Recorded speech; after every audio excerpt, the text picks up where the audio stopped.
Welcome to Sacrifice and Success, a podcast that looks at what we give up in order to thrive. I'm John Hegarty, chairman of Soho-based independent media agency Electric Glue. In this series, I'm talking to people about what they have sacrificed to be where they are today. With me today is Sophie Birdwood, a London-based artist specialising in abstract and urban scapes, whose work has been frequently exhibited at the Royal College of Art. Sophie has a degenerative disease called retinitis pigmentosa, which slowly erodes her peripheral vision and is now reshaping the way she creates her paintings. I'm sitting here with wonderful Sophie Birdwood, a London-based artist. I'm really pleased to be doing this because Sophie used to work in advertising and worked in an agency that I was part of called Saatchi & Saatchi. Sophie, so do you look back at that time and go, what was I doing and why was I doing it? Yes, I do question it. But actually, I know why I worked there, and one of the reasons was that I loved the interaction between my colleagues and myself, and I think that generally speaking, all the people I was working with were very intelligent, and there was a lot of humour. And I think that, for example, painting's always been the big theme in my life. It's quite a solitary activity, and I think there was something very refreshing and very uplifting about being in an office environment that was fun, actually. I would say the downside was that it was very stressful. That I think probably, was a bit off-putting, but at the same time, I'm very glad I did it. And I learnt a lot. I learnt a huge amount about the way people think, work, and I learnt some skills there that I would never have learnt had I not been part of the industry. I suppose that's one of the sacrifices you make, that stress that comes with what is actually, in many ways, I would argue, a very, very exciting job, an exciting industry. And I always say that whatever happens in life, it teaches you so many things that you can go on and do almost anything else, because advertising encompasses so much, from strategic thinking, research, organisation, through to creativity. So, did you study art very early on in your life? Barely, actually. I mean, I got an artistic father and artistic aunt, so I was sort of very much exposed to painting a lot when I was growing up, and I think that obviously has an impact. And I was sort of inspired. I was very driven to paint, and I sold my first painting when I was 17, and I've been painting and selling ever since. And I can't say, curiously enough, a lot of people say, oh gosh, it must be terribly therapeutic. And actually for me, it's not necessarily very therapeutic. I have a sort of slightly obsessive temperament. And so often paintings I'm not resolving them. And I will paint and paint and paint till 2 a.m, and I will get fairly exhausted, but there is a sort of determination there and a perfectionist streak, which I don't really have in any other area of my life. That's almost, it's interesting that, because somebody once said to me, I'm cursed as a creative person because I constantly want to make it better. And this is a kind of, and at a moment you have to sacrifice something. You have to go, I've just got to let it go. And at some point, it's that great story to a painter is, when do you know when the painting's finished? Yeah. And the answer often is, I don't. Yes, absolutely. I completely concur with that. I think that, yes, I mean, I have occasionally overpainted till the picture's dead. But I very, very rarely discard a painting, and I will keep bashing away until I get it right. And what's also very curious about it is that sometimes I'll paint a picture, it'll take me a day, and I'll think, I've got it. And then I'll paint another one, and it'll take me 2 months.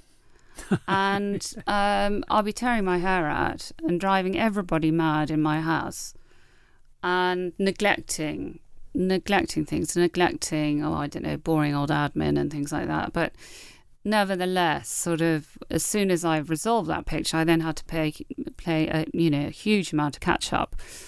The good thing is that when I am painting, I am in what they call the flow. So I am totally absorbed, and a bomb could go off in my studio and I'd barely notice. I think one of the reasons why I also drive everybody crazy is because I drip paint all over the house, and that again is symptomatic of when I'm not getting a painting right. So the whole house is an artwork. Well, I'm afraid it is. Very Jackson Pollock there. It is a bit, well, not quite that bad, but I mean, you can see dribbles on the wall, and I love it. One set of curtains coming out of my studio is just, I mean, they're completely covered in paint. And I used to think, well, there's no point in getting new curtains because they'll just get covered in paint again. And I've ruined goodness knows how many pairs of trousers and tops and all the rest of it. There's a wonderful photograph of L.S. Lowry, and he's sitting on a chair in a suit, because he mostly wore suits, but the suit is splattered with paint. Yeah. And I always imagine in my mind him going home to his wife yeah. and being given hell for painting in his special Sunday suit. And it's a brilliant picture.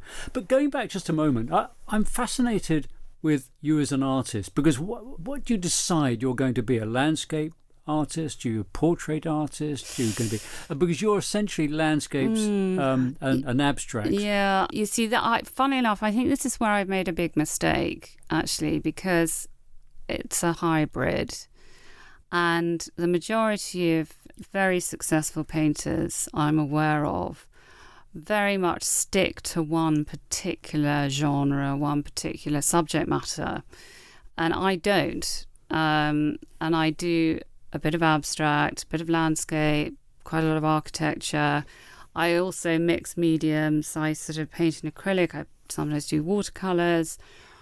I mean, the only thing I would say, though, as a sort of general consensus, is that people do actually somehow recognise that all these different paintings are painted by the same person. So there's obviously some underpinning there that, that means there's some continuity. But, I mean, realistically, I suppose if I stuck to landscape painting, for example, I would probably be better known. But it's interesting, actually, because in looking at your work, I think I love the landscapes, but actually I think I was looking at your abstracts and I almost said to myself, they're almost abstract landscapes. They maybe started as a landscape and you just abstracted it. And I thought they were beautiful. Thank you, John. Thank you. I mean, one of the reasons why my work is half decent is because, like everything in life, if you really work hard, you do get payback. And nobody could ever accuse me of being a lazy painter. But as I said, going back to the sort of therapeutic bit, well, the quick answer to that is no, because actually I find painting very difficult. And I probably set myself quite high standards, so... Always disappointed? Not always, but just to put it in perspective, I mean, probably throughout my whole painting career, there have been about 5 paintings that I haven't actually wanted to sell because I thought there was something rather special and unique about them. But actually the rest of them, I'm not saying that sort of, consequently rather mediocre, but I'm okay about selling them. You know, they say you have to sacrifice your babies, don't you? Yeah. Now, here's the bombshell. Sophie is going blind. She has a very rare disease. It's called retinitis pigmentosa. I think I pronounced that correctly. Mm-hmm. It's a degenerative disease. She's has run through the family. And that means her peripheral vision is going. And so she has to focus more and more on her central vision. And eventually she won't be able to see. And so Sophie is continuing painting, but is also really amazingly, I think, positive about her work, which I think is incredible, despite this enormous sacrifice that she is going to have to go through. Sophie, just talk a little bit about that and your feelings around it. Yes, I mean, I'm nearly 57 now. I was first diagnosed with RP about over 20 years ago. And initially, really, the only thing that I had to sacrifice, well, quite a big thing, was driving. But actually, my vision, I mean, comparatively good to what it is now. And from a day-to-day point of view, it didn't really affect me very much. What has happened in the intervening years is that, yes, I have lost all my peripheral vision. And what happens with this condition is that you lose your rods first. And your rods you use to see at night and in low light. And so consequently, if I go out at night, I'm pretty much blind. And I always have to take a white stick. But my central vision is still intact. And so it means that in good light, when I'm in my studio, I can see what I'm painting in front of me, although it's now getting to the stage where I can really only see segments of it. And so in order to see a whole composition and to make sure that I've got the composition right, I will have to remove the painting from the studio and put it in a bigger room and stand right back from it very tentatively. I have experimented with a couple of blindfold paintings, which I didn't think were great, but you've got to start somewhere. I recognise as well that when I was doing these, it was very much a collaborative exercise, because being blind, obviously you can't see colours, and so I needed some help with somebody who said, if I said, look, I want bright blue or yellow or whatever. So they were helping you, saying this is the blue. Yeah, exactly. And then I used also, in terms of marking out shapes, I used drawing pins, so I could feel where I put a square or sort of semicircle or something like that. I know that actually sort of very detailed work is pretty impossible. And so that's going to really affect your painting. Obviously, you can see how it's changing and what it's going to do. Do you have a view of how that's going to be into the future? Well, yes. I mean, every year painting becomes more challenging with the degeneration in sight. And I think, in a sense, I'm sort of banking on the worst case scenario, which is that science will not quite get there in time to salvage my sight. Now, I'm hoping I could be wrong about that, because they're making pretty significant advances in gene therapy, for example. And they've done phase 1, phase 2 clinical trials. So first of all, safety, second, efficacy. And so in terms of proof of principle, they know that they're onto something, and there's a boring scientific word called CRISPR, which is very clever, because what they can do, if you've got a faulty gene, they can snip out the faulty gene and just leave you with the good genes. And so that's offering, in a sense, some hope. Yes. Have you thought about moving to sculpture, where you could feel yes, and use those senses? I mean, everybody always says that. The problem I have is that sculpture's never done it for me, which is a real shame. Not inspired by it? Just not inspired by it, no. I love paint, actually, and I love using paint quite thickly. I think also, I find as well, if I manage to crack a landscape or an abstract with quite a loose technique, I find that more gratifying than one that's sort of very tight. So it's that freedom that it gives you. It's interesting, that thing about paint, because I went to Hornsey Art School, and I can remember walking in there for the first time for my interview, and the smell of oil paint. And to this day, if I smell oil paint, I'm walking in to that interview at Hornsey Art School. Yeah. And it stays with you. So I completely understand that. It's interesting, isn't it, about the sort of the smell of something as well as the action of something. Of course. And it's part of the process of enjoying it. Going back to your painting, so here we are, sight is reducing up. But by the way, I just went to see the Jean de Buffet exhibition at the Barbican. Yeah. By the way, he had lots of styles. He went through lots of different moments in his career. But he's got one fantastic sort of huge painting, which is all done in sections. And he's put all the sections together. So he did panels and then he put it all together. Oh, interesting. So I love that sense of, it's almost like a comic book. You know, a comic does a little drawing, then you put another drawing next to it. And it had that sense to it. So that maybe with this idea that you've got to do things in sections begins to really infect your work much more. And it drives kind of what you're going to do. Well, I think one of the ways I can see through this, excuse the pun, is that actually I would be interested in sort of using different textures. So putting canvas on canvas, and then maybe a bit of plastic, and then painting bits in between. So again, much more tactile, sort of more, maybe a bit more collage-y. That would be, to my mind, that would be just fantastic to go and see that, and to suddenly see a body of work done by somebody who's recalling things from their memory. It's not affected by today. It's affected by what happened yesterday. Some of it will be today. Visual memory, yeah.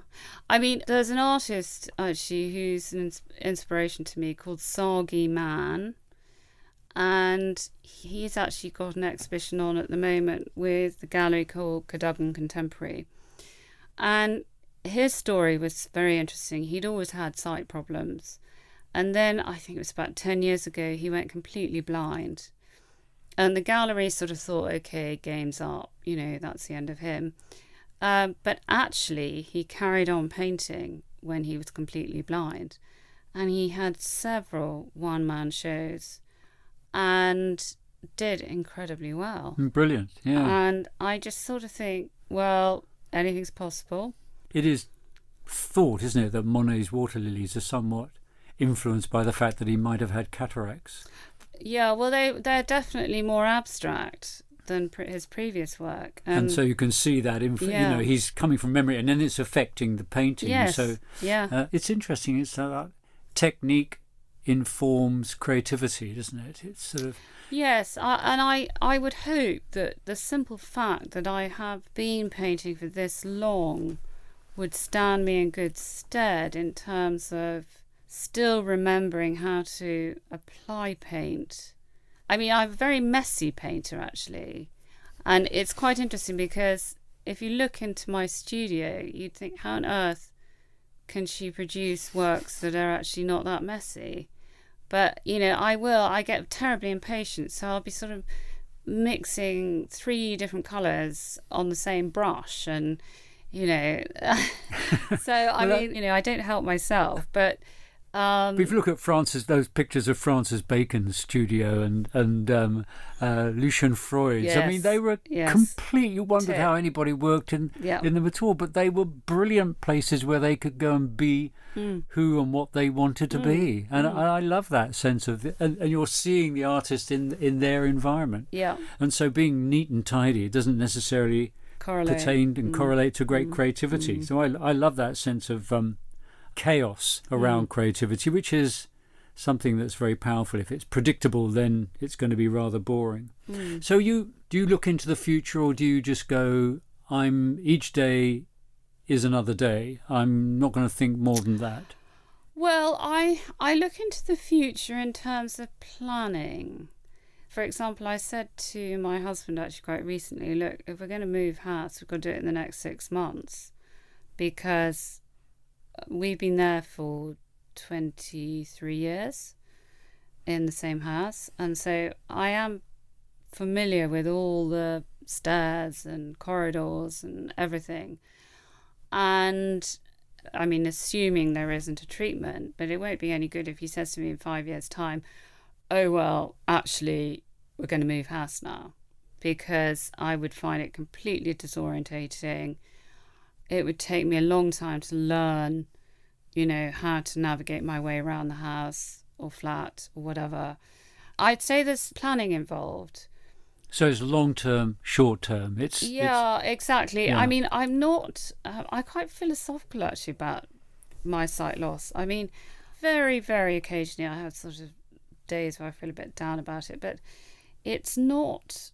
You strike me, Sophie, if I can cut across you there, and I'm sitting opposite you and I'm talking to you about painting, a visual medium, I'm talking about the appreciation of things like that. And you're incredibly, in my view, positive. Very philosophical, not bitter.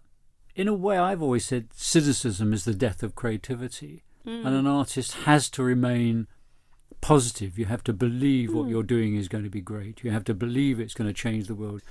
And here you are, your sight's going, and yet you talk so beautifully about your work and what you're doing and why you're doing it. There's no bitterness in your voice. No, I'm not bitter, actually. You're not, why me? You sort of get that, why me? Well, no, but I mean, kind of perversely, we'll touch on this, not going to necessarily any great depths, but I am a long-term, they call me a chronic sufferer of depression. So the last 25 years, I have been plagued by it. And I've been through some pretty awful depressive episodes where I've ceased to be able to function, actually. And the feelings that come with that are so dreadful that actually, I mean, without minimising it, losing my sight is a piece of cake. I mean, it's not a piece of cake, but in a weird sort of way, having been through what I've been through, curiously, of course, people always assume that I'm depressed because I'm losing my sight. But strange enough, they're not connected because my depression is neurochemical. So unfortunately, it's not one of those things you can sort of talk your way out of. And I think if I hadn't had that, maybe I would be more cynical about losing my sight. You're listening to Sacrifice and Success, a podcast brought to you by independent media agency Electric Glue. You think about it, and what you've done is you've said, well, actually, I've realised there is something even worse than this, and I've been through it, and I know how bad that is. It makes losing my sight easier to cope with. Yes. What brought you out of it, or what helped you get out of that depression? Is there anything that you want to say about that? Well, I'm happy to say I've been medicated actually really for the last 25 years.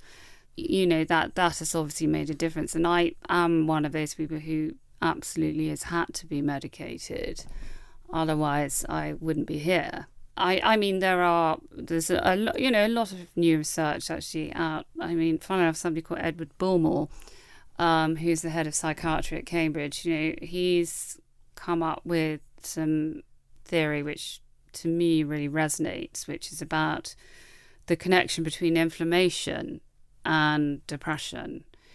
And they've done studies on quite a lot of people, and I try and lead a life which is as anti-inflammatory as possible. When you say inflammatory, what do you mean by that? Well, it's basically, I'll give you an example. One of the bits of research they did, which they stumbled on it actually, was that people who'd never shown any signs of depression, who then developed very bad arthritis, became suicidal, and they couldn't work it out. That was one piece of research. And there is definitely a correlation between if you eat masses of sugar, because sugar is the number one inflammatory substance, actually. Some people would say sugar is poison.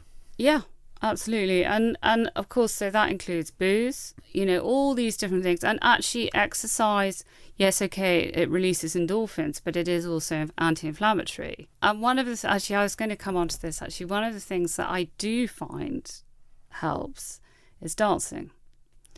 Wow. And any particular music?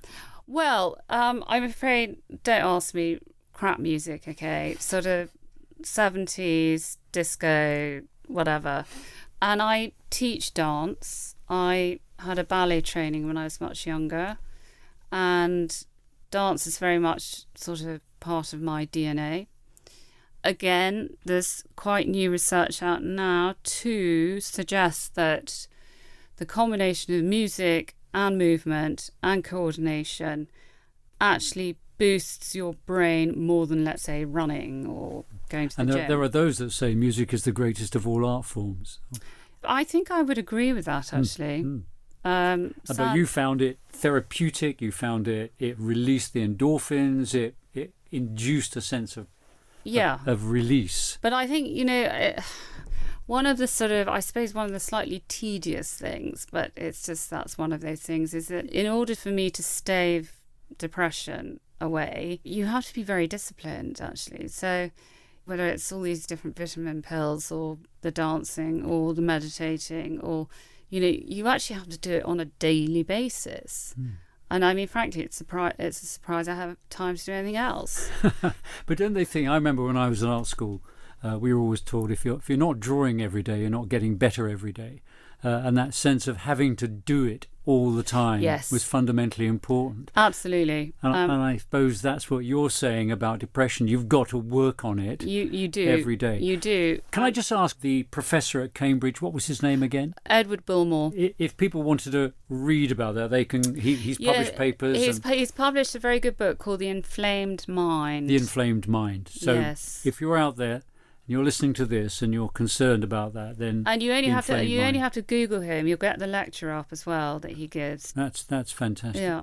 So going back to it's interesting talking about your painting, because when I looked at it, there's a fabulous artist called Ewan Uglow who I absolutely adore, very British artist actually, and I look at your work and I find it very British, and I don't know why. It's just something about the way we see things and the way we observe things. And as I say, I called your abstracts sort of abstract landscapes. It's fascinating when you work in advertising. What advertising does is it brand things, so it's easy for people to understand them.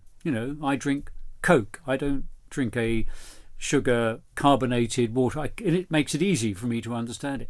And art did that. It talked about pop art, it talked about the post-impressionist, it talked about abstracts. And I was looking at your work and thinking, I think Sophie is an abstract landscape painter.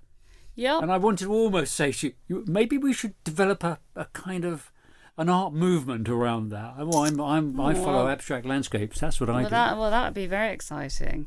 I suppose it's, again, rather curious. My life, I would say, has been in sort of vignettes, really. I mean, I've got 4 children. I've now got a granddaughter. Any of them painters? No, I'm afraid not. And I've always said I can see what it does to the house. I'm not going to do that. No. I mean, Olivia, my oldest, who is a copywriter. She's a copywriter, isn't she? She is quite gifted, but I mean, she just doesn't have any time. No, nobody's pursuing a career in art, and frankly, actually, I wouldn't push any of them to either, because we quite like some sort of fund managers and corporate financiers who can help buy a gallery and you can exhibit whatever, your work there. Funnily enough, I would say they're all creative, actually, thinking about it. Brilliant. Well, I think, it's very interesting because people come to me and they say, I'm thinking of getting into creative industries. I want to work in design or in advertising. And my advice to all of them is get as close as you possibly can to having the idea, if not having the idea. Because whatever's going to happen in life, that's the one thing that won't be replaced by AI. Absolutely. For however long we don't know. Yeah. You know, there are those who believe everything is going to be replaced by AI, even ourselves. And I always say to them that get as close as you possibly can to having the idea, and then you'll always have a job. That's a very good piece of advice. Because also, I think I mentioned too, as I trained actually as a psychotherapist. I have some patients who I see, and that's very interesting. And does that therapy help you? No, that therapy doesn't really help me as such, although I find it very stimulating. And, I do a lot of background reading because I felt that my theory was getting a bit rusty. Currently I'm reading a lot more about psychodynamic theory, sort of bit of Freud, bit of Melanie Klein and Carl Rogers, person-centered theory. And some of it's quite mind-bending, and I like that. And it's also, I think it makes the sessions that I have with my patients/clients, they've never got the word right. I don't think either of them are right, but there we go.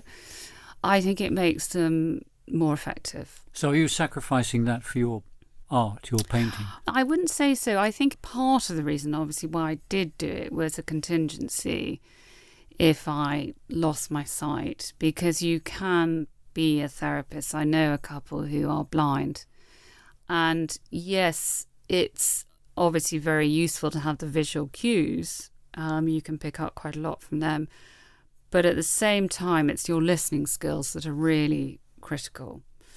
And I mean, my painting is certainly, I see my painting as my day job, really. And therapy is the something I do to relax? No, I wouldn't say that. But I would say it augments my painting in a way. And going back to what you were saying, actually, about being busy, again, one of the things I've noticed over the years is that I have to be busy without being busy to the point of it being, a very obvious escape. But I really like being able to get up in the morning and think, right, okay, I've got this, I've got that, I like to have markers in the day. Funnily enough, actually, I don't like holidays. Holidays to me are an anathema. The idea of going abroad and lying on a beach, forget it. But I'm a bit strange like that. So lockdown's been fine? Well, it has actually, because I have been very busy. I think actually, funnily enough, again, where the therapy comes in, which is useful, is, of course, there is interaction there. And it also forces me to focus on someone else. I can't sit there and think about if I'm feeling depressed today or whatever, because actually I have to listen to every single word. Well, a painting is a conversation between the artist and the viewer, isn't it? Yes, it is. And you've said something and I've got to respond to it, and then I look back into it and I get more from it. The more I look at a painting, the more I see. So would you say when you're painting, you're expressing yourself, you're expressing something you feel? I'm sure I do. I'm really not very good at articulating what. Curiously, actually, it was quite interesting. I did this whole series on our bathroom. I produced about 25 paintings, and some of them were huge. On your bathroom? Yeah, on our bathroom. I love it. Why not? Why not? I had this exhibition which was the bathroom. Some of them were like 6 foot by 5 foot and things like that. Not particularly commercial pictures. But what was so interesting about it was that the reason why I set off on this journey was because I was sort of in the bathroom one day and thinking, gosh, there's some really interesting shapes in here. There were some which were semi-abstracted, and I did them. I did an aerial view of the bath with water in it, and it was quite eerie. And water is the hardest thing to paint because it's nothing, if you see what I mean. Yeah, you see through it. What I thought was very interesting was that there were all these people who came to see this exhibition. They started coming up with all sorts of theories about, why I'd painted it and why I'd done this and why I'd done that. And all of it was a complete load of rubbish. You see, that's why I like pop art in a way, because part of what pop art did was it took the everyday, the mundane. Yes. And it looked at it and it blew it up and it put it on a canvas, and sort of Warhol said a Campbell soup can be interesting. Look at this. Exactly. And I always thought that was fascinating. So was that catalogued, that Yes, it was. Yeah. period of work? So could somebody go and see it? Cadogan Contemporary may have some left, but it was a long time This ago. is Cadogan Contemporary. Yeah. Yeah. So tell me, this is about sacrifice, and I think you've talked very eloquently about how with depression that was a bigger sacrifice. But the fact that you're losing your sight is a phenomenal sacrifice, and what that's going to do for your work. To me, I think you're going to be one of the most interesting artists to follow, to see how you develop, how you go on painting. I love the fact that, we talked about scale. Scale is always important in art. Do you do a big painting? Do you do a small painting? Because you're trying to alter my perception of that image. And physically, you can do it by saying, I'm going to do it very big, or I'm going to do it very small. Yeah. And you've talked about maybe you're going to get smaller with your work. But you are certainly going to be an artist that people should look up and follow to see how this develops.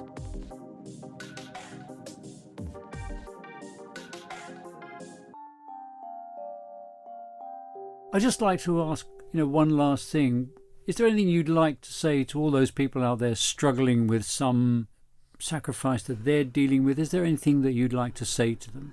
I suppose, yes. I suppose a piece of advice really is to try and live in the day, to live in the moment. Because actually, we all do need to embrace life, because nobody knows what's going to happen tomorrow. When my mind starts wandering off to, well, in 5 years' time, I won't be able to see anything and all the rest of it. Well, yeah, but I might get cancer next week. Sorry, it's a really sort of morbid thing to say, but I mean, it's true.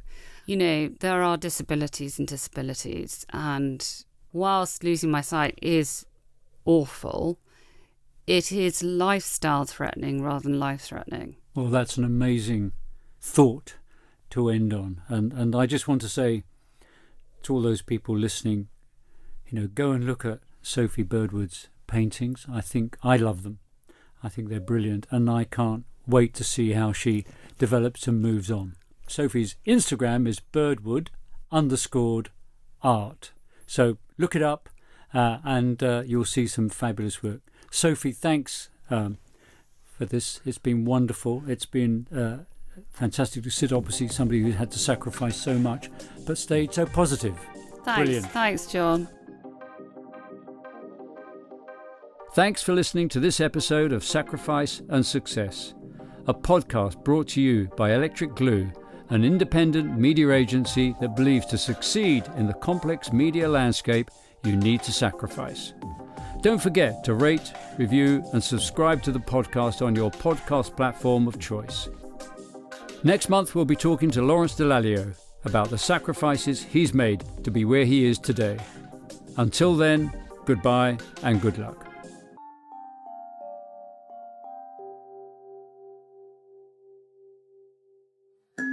This podcast was created by Soho Radio Studios.